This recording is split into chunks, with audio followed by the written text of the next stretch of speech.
XYZ sports prime में आप सभी श्रोताओं का स्वागत है। आज श्रोताओं, हम आपके सामने एक ऐसा खिलाड़ी लेकर आ रहे हैं जिसने अपने वक्त के अंदर पंजा कुश्ती के अंदर नाम कमाया है। ये वो शख्स है जिसने के माइक टायसन जो बॉक्सर थे उन तक को चैलेंज कर दिया था। तो मैं आपको बता दूं कि मोहम्मद यूनुस किसी शोहरत के मोहताज नहीं है। ये खुद ही बहुत ही अच्छे रेसलर अपने वक्त के अंदर रहे हैं। तो यूनुस साहब, आपका हमारे स्टूडियो में बहुत बहुत स्वागत है। Thank you. तो मैं सबसे पहले आपसे सवाल ये करना चाहूँगा कि आपने पंजेबाजी जो है जी सर, इसको कैसे चुना? पहले जो हम गिलाट क्लब में एक्सरसाइज किया करते थे फिज़िकल फिटनेस के लिए, तो वहाँ पर 1980 के अंदर ये रेसलिंग आई भोपाल में मिस्टर स्वर्गीय ज़हूर खान द्वारा। क्योंकि लाजी बात है, चयनित लड़के जो वहाँ पर थे, बॉडी बिल्डर्स, पावर लिफ्टर्स, उनको प्रशिक्षण वही दिया करते थे। जी। एक नेशनल कंपटीशन भिलाई के अंदर 83 के अंदर होना था। जी। खेल तो 79-80 में इंडिया में आ ही चुका था, रेसलिंग का थोड़ा बहुत फेडरेशन बन गई थी। जी। तो ज़हूर खान ने भोपाल आर्म्स रेसलिंग एसोसिएशन स्वयं ली और लड़कों को तैयार होने के लिए कहा गया। उस ज़माने के मशहूर बॉडी बिल्डर लियाकत अली ख़ान भी थे, उसके अंदर शरीफ खां जो पावर लिफ्टर हैं वो थे, मुमताज़ जो RI होके अभी नायब तहसीलदार बने, मुमताज़ खान भी थे, वो बॉडी बिल्डिंग में थे। मुमताज़ खान जो है सही मायनों में बॉडी बिल्डिंग का जनक है, एक तरह से बहुत खूबसूरत अपने वक्त का था। और ज़हूर मियाँ के क्लब से सभी जुड़े हुए थे। इसमें एक रेलवे के अशफाक फैलमान थे, हमारे बड़े अच्छे दोस्त, वो भी पावर लिफ्टर थे। तो जो पावर लिफ्टर्स वगैरह या वेट लिफ्टर्स होता है तो उसके अंदर एक ऐसी भावना होती है कि मुझ में ताकत बहुत है, मैं इतना वेट उठा लेता हूँ, या वो मैं जो भी हूँ। बॉडी बिल्डर जो है वो सिर्फ अपने जिस्म को डेवलप करने के अंदर, मस्कुलर बनाना या अपना हाफ पहन लिया अच्छा दिखे, और लगता भी खूबसूरत था उस ज़माने का। आज के बनिस्बत उस ज़माने के ये बॉडी बिल्डर बहुत अच्छे लगते थे। ये पंजा कुश्ती जो है खेल जी, तो ये हमारे श्रोताओं जानना चाहेंगे हाँ। कि पंजा कुश्ती खेल आखिर है क्या, होता कैसा है? अच्छा, पंजा कुश्ती के अंदर ये एक वर्चस्व की लड़ाई होती है। आज भी आपने देखा होगा कि मुहावरे गतन, मैं ताकतवर हूँ, उनका मैं ताकतवर, उनका आजा पंजा लड़ा लो। कई फिल्मों में देखा होगा, ओवर द टॉप और तमाम उसके अंदर बड़े बड़े रेसलर, बड़े बड़े पहलवानों ने मतलब मुकाबला किया, क्योंकि इसमें चंद सेकंड में फैसला हो जाता है, एक लंबी लीड नहीं चलती। बाहुबल जो है, जो आदमी की ताकत है, और ताकत के साथ साथ हर टेक्निक भी है, काफ़ी अच्छी टेक्निक अगर है तो दोनों चीज़ें एक तलवार में दो म्यान की तरह हो जाती है, ताकत एवं टेक्निक, ये दोनों चीज़ें होना बहुत ज़रूरी है। ताकत के बल के ऊपर ज़्यादा काम नहीं कर सकते आप। इसमें रेसलिंग के अंदर जितनी आप में स्टेमिना है उतना आप लॉन्ग जा सकते हैं। और अगर आप ये सोचो बहुत ताकतवर हूँ, मैंने जीप पकड़ के खींच दी और मोटरसाइकिल पकड़ के खींच दी, तो रेसलिंग के अंदर 2 फाइट के बाद आप मेन पे बैठ जाएंगे, जाकर आगे बढ़ ही नहीं पाएंगे, क्योंकि हर वेट में 30-30, 35-35 लड़के होते हैं। और आदमी अपना स्टेट पार करता है, अपना डिस्ट्रिक्ट पार करता है, फिर स्टेट पार करता है, फिर नेशनल में पहुंचता है, तो उसको बड़े स्टेमिना की ज़रूरत है इसके अंदर। तो जब ये खिलाड़ी के लिए जो ये खेल जो है वो खाली चंद लम्हे की ताकत का नहीं है, लॉन्ग लाइफ टाइम का है। जैसे शुरू में आपने ये देखा होगा कि जंगबाज जिसके अंदर मतलब लड़ने की क्षमता थी, तो सुबह से लेकर दिन डूबे तक तलवार चलाता था। आज 10 मिनट किसी को लकड़ी के लिए दे दो, सांसें गिनने लगा शुरू कर देगा, इतने स्टेमिना था। और दिन भर वो सफ़े और लेटा करता था, मतलब कत्लेआम मचाया करता था, खुद भी बचाता था, दूसरों को भी मारता था। तो कितना बल होगा उसके हाथों में। इसी तरह रेसलर एक जो है एक ताकत का गेम है, और उसके अंदर लगता भी है जब कोई किसी को जीत के आता, अरे उसका पीठ ठपटा हुआ, अरे बड़ा बाहुबली आदमी, अच्छा ताकतवर आदमी, तो एक प्रलुप्तता अंदर से आती थी, खुशी होती थी इसके अंदर। तो हमको वहाँ पर ज़हूर साहब ने जो है नेशनल खेलने के लिए हम लोगों को बोल दिया। फर्स्ट टाइम हम लोग नेशनल खेलने गए भिलाई स्टील प्लांट। तो वहाँ जब पहुँचे तो साहब हम ऊपर से नीचे तक देखते रह गए, बड़े बड़े पहलवान वहाँ पर खड़े हुए, जो कि हम उनके सामने शेर व बकरी जैसे लगते थे। क्योंकि हरियाणा, पंजाब और मणिपुर और अपना मेघालय और जहाँ से जो भी आता था बड़े बड़े पहलवान आते थे इसके अंदर। अब भले ही उनमें टेक्निक नहीं हो, भले ही उतनी ताकत नहीं हो, लेकिन उनका जिस्म का स्ट्रक्चर देख के देते थे ये तो आज मार डालेगा, मतलब हाथ पैर तोड़ देगा, देखने से उनकी पर्सनालिटी से। और वेट भी किसी का 150, किसी का 180, किसी का 120, मतलब हैवी वो पहलवान। लेकिन क्योंकि ये खेल वेट से होता था। खैर हमारे यहाँ के भी गए, हर आदमी की आस्तीन ऊपर मसल देकर हट जा अलग। लेकिन साहब वहाँ क्योंकि ताकत का मामला था, वो पंजे का ये एक अलग ही खेल है, वहाँ पर बहुत मुश्किल हो गया, मतलब वहाँ तक पहुँचना हमारी टीम को। मतलब ये कि उसके लिए वर्ल्ड सिलेक्शन के लिए, क्योंकि लाजी बात है नेशनल खेल ही रहे थे, तो सिर्फ हमारे साथ एक आदमी पहुँच पाया। 3rd प्लेस के अंदर अशफाक मोहम्मद खान पहुँच पाए और बाकी गोल्ड मैंने ही मारा उसके अंदर। मेरा सिलेक्शन जो है स्वीडिश के लिए हुआ। उस वक्त माननीय श्री अर्जुन सिंह जी जो थे वो मुखमरिन थे।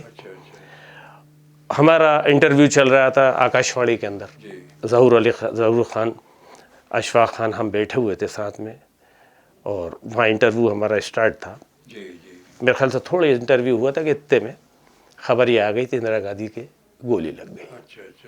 समझा। हमें अर्जुन सिंह साहब ने बहुत प्रोत्साहन दिया, हमको वर्ल्ड जाने के लिए उन्होंने एक राशि निर्धारित की जो तमाम दुनिया के पेपरों में भोपाल में आया और बहुत ज़्यादा भोपाल वासियों ने प्यार दिया कि कोई आदमी तो कम से कम जो है नेशनल के अंदर ही कारनामा दिखा के आया।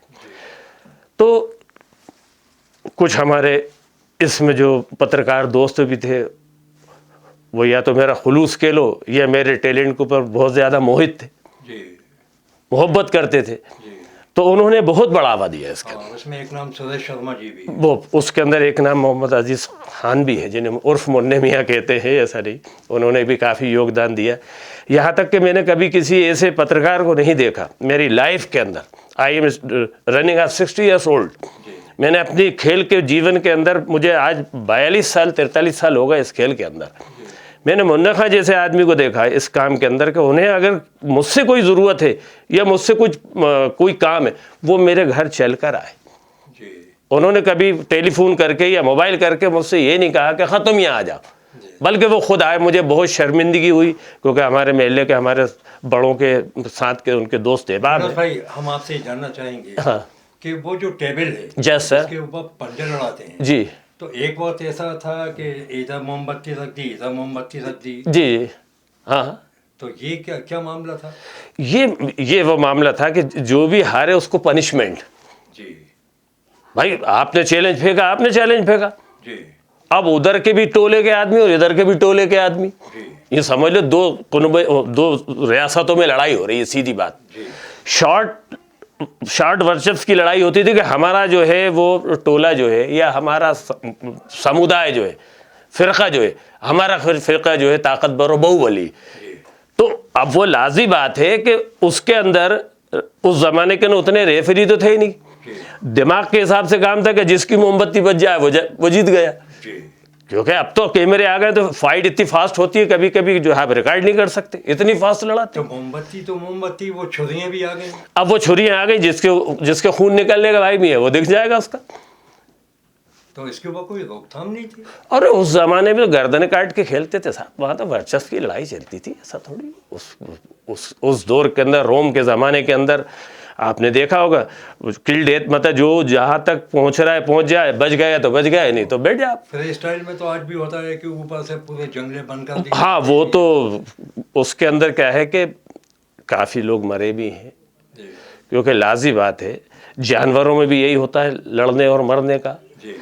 और अब उसके ऊपर प्रोफेशनल एक ऐसा है और देखने वाला ऑडियंस चाहता है जमीन पे खून गिरा हुआ देखना चाहता है। अच्छा।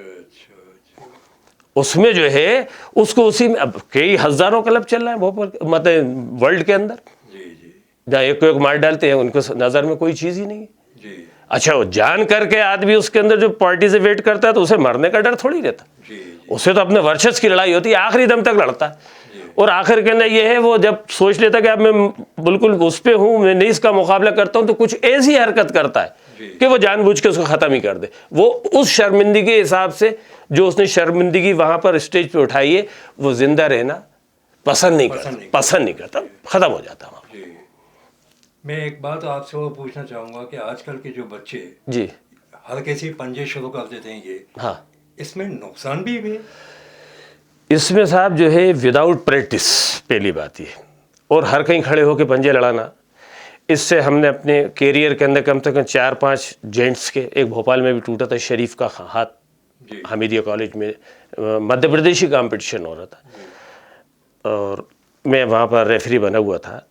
उस वक्त उस्ताद शागिर्द की लड़ाई हो रही थी। उस्ताद थे लियाकत खान स्वर्गीय, और शागिर्द जो थे वो शरीफ पावर लिफ्टर, उन्होंने भोपाल का बहुत नाम किया पावर लिफ्टर में।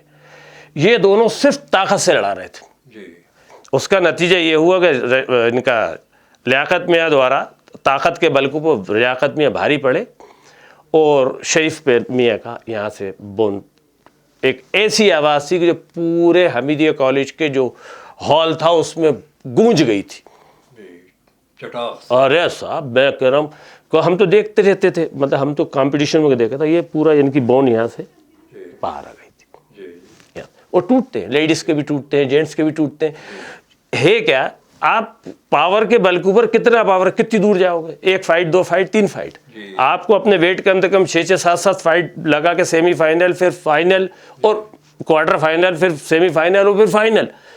और इससे नुकसान क्या है ये बताइए भाई। इससे नुकसान ये है, मैं आपको बताता हूँ, बगैर प्रैक्टिस के तो नुकसान है जी, बगैर प्रैक्टिस के तो नुकसान है। नुकसान ये है कि आदमी ऐसा बगैर वार्म अप होकर जब इस बाहुबल का यानी अपने पंजे का इस्तेमाल करता है तो इसके जो मस्कुलर है या तो टूट जाते हैं, यह पोजीशन ये बन जाती है कि ये इसके अंदर जो मस्कुलर, इसमें इलास्टिक फटीक होती है, खींचने की ताकत। इलास्टिक फटीक का मतलब ये कि एकदम अपन ने किसी रबड़ को खींचा और एंड पे आगे पट से टूट गए, इसी तरह ये मस्कुलर होते हैं, ये टूट जाते हैं अंदर से। तो फिर इससे क्या होता है कि आदमी पत्थर भी नहीं फेंक पाता और उसके लिए अजाब हो जाता है। और शोल्डर पे भी ऐसा होता है, पूरे हाथ में ऐसी चमक चलती है कि आदमी खड़े होकर पेशाब कर देता। हमने वो तकलीफ झेली है, हमने झेली है कि गिलास का पानी लेते तो हाथ कप आता था, बटन अगर लगाते तो नहीं लगता था, पेशाब की जिब नहीं खींचती थी जब शुरू में प्रैक्टिस नहीं थी। और रोए हैं अच्छे पहलवानों को हमने खड़े होकर रोते हुए देखा, पेशाब करते हुए देखा। इतनी तकलीफ, एक तड़क सी उठती है, यूं करके सांस भी जो छोड़ी तो हाथ पकड़ लिए। यानी बिच्छू का आप बर्दाश्त कर लेंगे लेकिन इसका मस्कुलर का पेन बर्दाश्त नहीं, इतनी तकलीफ वाला खेल है। तो मैं श्रोताओं को बताना चाहूँगा कि इस खेल के अंदर बगैर अभ्यास के किसी भी तरह का कोई जोखिम लेने की कोई ज़रूरत नहीं है। पहले आप इसके लिए अपने आप को तैयारी कीजिए और तैयारी करने के बाद इस खेल की शुरुआत कीजिए। ये एक सवाल मैं आपसे करना चाहूँगा इस मामले में कि इसके अंदर डाइट आप लोग क्या लेते हैं? देखिए अब जैसे ऊपर वाले ने आपकी इस्तिताअत रखी है, आप कुछ भी खा सकते हैं, कोई ज़रूरी नहीं है कि एक विशेष डाइट हो।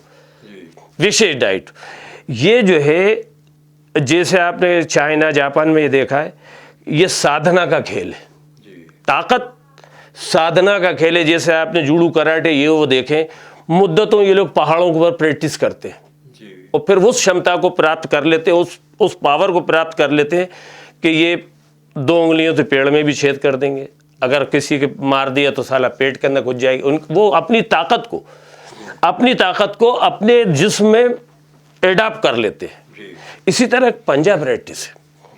पंजा प्रैक्टिस के अंदर आपको अपनी पूरी बॉडी का लेग सुई थाई मतलब पूरा जिस्म जो है उसकी पूरी ताकत अपने हाथ में लाना है। अच्छा।